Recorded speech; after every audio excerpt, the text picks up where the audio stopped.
Hello guys. Alam niyo po guys na nakabalik na si Mekmek dito. Yes po, nakabalik na po si Mekmek dito sa may Manix House, pero hindi po siya nanghingi ng pahintulot or permiso kay Sir Manix na pwede niya siya makabalik sa may Manix House. Ang ginawa po ni Mekmek guys is bumalik po siya ng kusa dito at walang pahintulot ni Sir.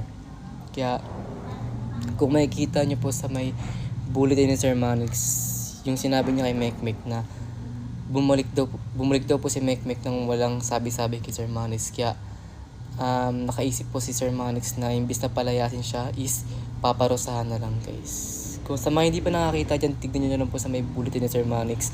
Nandun po yung 3 parusa na gagawin kay Mekmek. Kayo po yung boboto doon. Nandun yung Yaya for a Day, natutulog sa may dog house or cat house. And nakita ko yun sa may vote naman. Papasalamat lang ako dahil mas nangibabaw yung Yaya for a Day, kasi mas okay yun kaysa matulog sa may cat house or dog house. Kasi baka pag natulog siya sa may cat house or dog house, baka hindi siya maging komportable doon baka may allergy siya, ano pa mangyari sa magkasakit pa siya. Kaya mas okay pa yung Yaya for a Day. Kaya nagpapasalamat ako sa mga bumoto ng Yaya for a Day. Ayan, kasi pag sa Yaya for a Day, kaya ko siya tulungan ng patago bilang yaya. Para sa kanya, gagawin ko okay lang kahit mapagalitan mo ni Sir. Ayan.